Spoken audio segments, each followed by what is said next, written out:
नमस्कार दोस्तों, स्वागत है आपका आज के मुख्य समाचारों में। जी हाँ दोस्तों, आपको यहाँ पर देखने को मिलेंगी सुबह से लेकर शाम तक की तमाम बड़ी खबरें, मुख्य समाचार, ब्रेकिंग न्यूज़ अपडेट्स के रूप में। तो दोस्तों, आप सभी लोगों से रिक्वेस्ट है इस वीडियो को ज़्यादा से ज़्यादा लाइक और शेयर करें। तो दोस्तों, सीधे चलते हैं आज की पहली बड़ी खबर की ओर। 12 साल से ज्यादा उम्र वाले बच्चों के लिए आई कोरोना की नई वैक्सीन। सीरम इंस्टीट्यूट के कोवैक्स को मिली DCGI की मंजूरी। जी हां दोस्तों, भारत में 12 साल से अधिक उम्र के बच्चों के लिए एक नई कोरोना वैक्सीन को DCGI की मंजूरी मिल गई है। Drug controller journal of India ने सीरम इंस्टीट्यूट ऑफ इंडिया यानी कि SII के कोरोना वैक्सीन कोवैक्स को वयस्कों और 12 साल से ज्यादा उम्र के बच्चों के लिए इमरजेंसी इस्तेमाल की मंजूरी दे दी है। दोस्तों, सीरम इंस्टीट्यूट ऑफ इंडिया के CEO आधार पूनावाला ने ट्वीट कर कहा, ग्लोबल ट्रायल्स में नोवैक्स ने 90% से अधिक प्रभावकारिता का प्रदर्शन किया। सीरम इंस्टीट्यूट ऑफ इंडिया के ब्रांड कोवैक्स ने भारत में ब्रिजिंग अध्ययन पूरा कर लिया है और वयस्कों और 12 वर्ष से अधिक उम्र के बच्चों के लिए DCGI से इमरजेंसी इस्तेमाल की मंजूरी भी प्राप्त कर ली है। यानी कि दोस्तों, अब 12 से लेकर 17 साल की आयु वर्ग के लिए इमरजेंसी यूज के लिए एक टीका आ गया है। इसके बाद दोस्तों, अगली बड़ी खबर, यूक्रेन को नहीं चाहिए नाटो की सदस्यता, पुतिन को दिया यह ऑफर। जी हां दोस्तों, बीते 14 दिन से रूस के हमले झेल रहा यूक्रेन अब बेहद मुश्किल हालात से गुजर रहा है। हर तरफ तबाही का मंजर है। ऐसे में यूक्रेन के राष्ट्रपति वोलोडिमीर जेलेंस्की का बड़ा बयान सामने आया है। जेलेंस्की ने कहा है कि यूक्रेन अब नाटो की सदस्यता नहीं लेगा। उन्होंने यह भी कहा कि वे दो अलग अलग रूसी समर्थक क्षेत्र डोनेस्टक और लुगांस्क की स्थिति पर समझौता करने के लिए तैयार है, जिसे राष्ट्रपति व्लादिमीर पुतिन ने 24 फरवरी को आक्रमण शुरू करने से ठीक पहले स्वतंत्र घोषित किया था। इन्हीं दो मुद्दों को रूस और यूक्रेन के बीच जंग की वजह माना जा रहा है। रूस को शांत करने के उद्देश्य से यूक्रेनी राष्ट्रपति ने ये निर्णय लिए हैं। जेलेंस्की ने ABC न्यूज पर प्रसारित एक इंटरव्यू में कहा कि नाटो यूक्रेन को स्वीकार करने के लिए तैयार नहीं है। राष्ट्रपति ने कहा कि गठबंधन विवादास्पद चीजों और रूस के साथ टकराव से डरता है। नाटो की सदस्यता का जिक्र करते हुए जेलेंस्की ने कहा कि वह ऐसे देश का राष्ट्रपति नहीं बनना चाहते जो घुटनों के बल कुछ मांग रहा हो। हाल ही के दिनों में नाटो ने पूर्व में काफी विस्तार किया, जिसकी कोशिश पूर्व सोवियत संघ के देशों को इसमें शामिल करना है, लेकिन इसके बाद रूस ने क्रीमिया पर कब्जा कर लिया। नाटो एक सैन्य समूह है जिसमें अमेरिका, कनाडा, ब्रिटेन और फ्रांस जैसे 30 देश शामिल हैं। अब रूस के सामने चुनौती यह है कि उसके कुछ पड़ोसी देश पहले ही नाटो में शामिल हो चुके हैं। इनमें एस्टोनिया और लातविया जैसे देश हैं जो पहले सोवियत संघ का हिस्सा थे। अब अगर यूक्रेन भी नाटो का हिस्सा बन गया तो रूस हर तरफ से अपने दुश्मन देशों से घिर जाएगा और अमेरिका जैसे देश उस पर हावी हो जाएंगे। इसके बाद दोस्तों, अगली बड़ी खबर, प्रतिबंधों पर भड़का रूस, पश्चिम को दी चेतावनी, कहा करारा जवाब मिलेगा। जी हां दोस्तों, यूक्रेन के साथ जारी घमासान के बीच रूस ने बुधवार को पश्चिम को चेतावनी दी है कि वह उस पर लगाए गए प्रतिबंधों के लिए व्यापक प्रतिक्रिया पर काम कर रहा है, जो पश्चिम के सबसे संवेदनशील क्षेत्रों में तेजी से महसूस की जाएंगी। दोस्तों, रूस की अर्थव्यवस्था 1991 के सोवियत संघ के पतन के बाद से सबसे गंभीर संकट का सामना कर रही है, जब पश्चिम ने यूक्रेन पर मॉस्को के हमले के बाद लगभग पूरी रूसी वित्तीय और कॉर्पोरेट प्रणाली पर गंभीर प्रतिबंध लगा दिए हैं। विदेश मंत्रालय के आर्थिक सहयोग विभाग के निदेशक दिमित्री ब्रिचेस्की ने RIA समाचार एजेंसी के हवाले से कहा कि रूस की प्रतिक्रिया तेज, विचारशील और संवेदनशील होगी। दोस्तों, आपकी जानकारी के लिए बता दें, अमेरिकी राष्ट्रपति जो बाइडेन ने मंगलवार को यूक्रेन पर मॉस्को के हमले के विरोध में रूसी तेल और अन्य ऊर्जा आयात पर तत्काल प्रतिबंध लगा दिया। रूस ने इस सप्ताह की शुरुआत में चेतावनी दी थी कि अगर अमेरिका और यूरोपीय संघ ने रूस के कच्चे तेल के आयात पर प्रतिबंध लगा दिया तो तेल की कीमतें $300 प्रति बैरल से अधिक हो सकती हैं।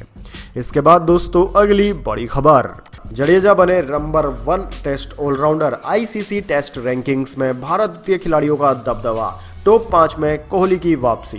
जी हां दोस्तों, इंटरनेशनल क्रिकेट काउंसिल यानी कि ICC ने लेटेस्ट टेस्ट रैंकिंग जारी कर दी है। माहौली टेस्ट में गेंद और बल्ले से शानदार प्रदर्शन करने वाले रविंद्र जडेजा दुनिया के नंबर 1 ऑलराउंडर बन गए हैं। वहीं पूर्व भारतीय कप्तान विराट कोहली भी टॉप 5 में वापसी कर गए हैं। दोस्तों, टॉप 10 में फिलहाल टीम इंडिया के 3 बल्लेबाज शामिल हैं। रविंद्र जडेजा वेस्टइंडीज के पूर्व कप्तान जेसन होल्डर को पछाड़कर नंबर 1 ऑलराउंडर बन गए हैं।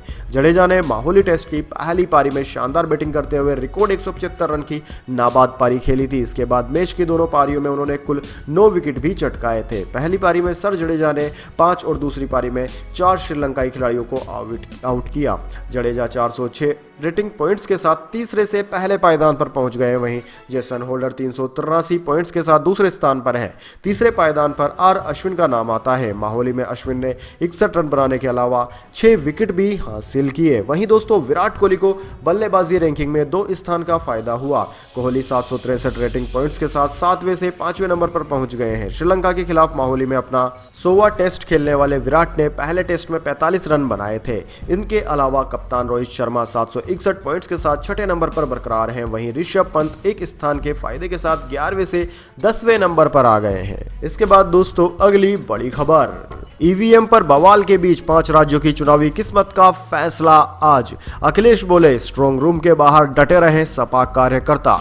जी हां दोस्तों, उत्तर प्रदेश, उत्तराखंड, पंजाब, गोवा और मणिपुर में चुनावी घमासान थम चुका है। अगले 5 साल के लिए जनता ने किस दल को अपना आशीर्वाद दिया है, किसे 5 साल के लिए अपना निधि निर्धारक चुना है, इस फैसले की घड़ी आ गई है। 5 राज्यों में वोटों की गिनती की घड़ी आ गई है। यानी कि दोस्तों 10 मार्च को 5 राज्यों में वोटों की गिनती होगी। इसके लिए निर्वाचन आयोग ने सभी तैयारियां पूरी कर ली है। निर्वाचन आयोग से मिली जानकारी के मुताबिक वोटों की गिनती के लिए हर जिले में एक मतगणना केंद्र बनाया गया है। यूपी में 75 मतगणना केंद्र बनाए गए हैं। चुनाव उपायुक्त चंद्रभूषण कुमार ने मतगणना को लेकर तैयारियां की चर्चा करते हुए कहा कि 671 मतगणना ऑब्जर्वर और 10 स्पेशल ऑब्जर्वर नियुक्त किए गए हैं। उन्होंने कहा कि वाराणसी और मेरठ में 2 विशेष अधिकारियों को तैनात किया गया है। केंद्रीय बल स्ट्रांग रूम की निगरानी में तैनात किए गए हैं, जहां इलेक्ट्रॉनिक वोटिंग मशीन यानी कि ईवीएम रखी जाएगी। वहीं दोस्तों अखिलेश यादव ने अपने कार्यकर्ताओं से कहा है कि वह जहां पर वोटों की गिनती होगी वहां पर डटे रहे ताकि कोई भी धांधली का प्रयास ना कर सके। इसके बाद दोस्तों अगली बड़ी खबर, चीन का बड़ा आरोप, रूस यूक्रेन के तनाव को ब्रेकिंग पॉइंट तक पहुंचाने का काम नाटो ने किया। जी हां दोस्तों, यूक्रेन रूस युद्ध को लेकर चीन ने नाटो पर बड़ा आरोप लगाया है। चीन ने कहा है कि नाटो ने रूस और यूक्रेन के बीच तनाव को युद्ध की स्थिति तक पहुंचाया। चीन के विदेश मंत्रालय के प्रवक्ता झाओ लीजियान ने अमेरिका से कहा कि वह चीन की चिंताओं को गंभीरता से ले और यूक्रेन मुद्दे व रूस के साथ संबंधों को संभालने में अपने अधिकारों या हितों को कम करने से बचे। इसके बाद दोस्तों अगली बड़ी खबर, नतीजों से पहले बड़ा एक्शन, यूपी में एसडीएम और लेखपाल को किया गया सस्पेंड।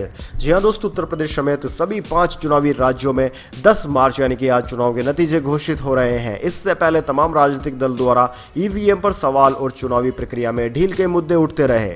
दोस्तों नतीजों से ठीक एक दिन पहले ही यूपी के संत कबीर नगर जिले में डीएम ने लेखपाल को सस्पेंड किया और उसके खिलाफ एफआईआर दर्ज करने के आदेश भी दिए। साथ ही सोनभद्र जिले में एसडीएम को भी हटा दिया गया। दोस्तों आपकी जानकारी के लिए बता दें, लेखपाल के पास से सपा कार्यकर्ताओं ने बैलेट पेपर बरामद किए थे। दोस्तों आपकी जानकारी के लिए बता दें, इस बार भारी मात्रा में पोस्टल बैलेट से वोट डाले गए, जिसको लेकर भी कई सवाल उठे। इसके बाद दोस्तों अगली बड़ी खबर, लालू प्रसाद यादव हेल्थ अपडेट, लगातार खराब हो रही है लालू यादव की किडनी, डॉक्टरों ने कहा डायलिसिस है जरूरी।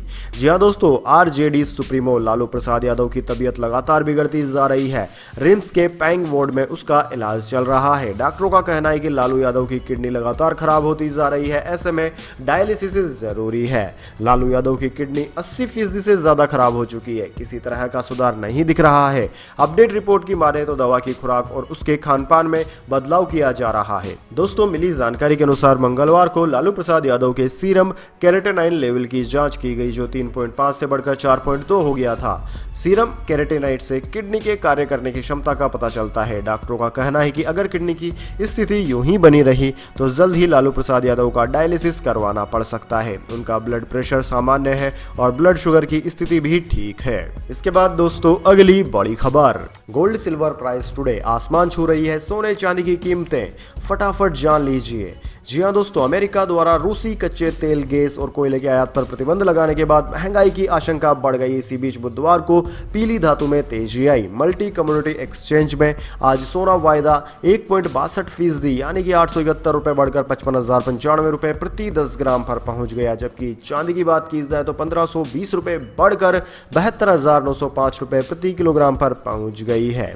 वहीं दोस्तों बात की जाए सराफा बाजार की, तो दोस्तों सराफा बाजार में Indian Boolean and jewellers association के अनुसार सोना 53,548 रुपए प्रति 10 ग्राम पर बिक रहा है, जबकि चांदी 70,890 रुपए प्रति किलोग्राम पर बिक रही है। अंतर्राष्ट्रीय बाजार की बात की जाए तो अंतर्राष्ट्रीय बाजार में सोना $2,053.99 प्रति औंस, जबकि चांदी $26.66 प्रति औंस पर बिक रही है।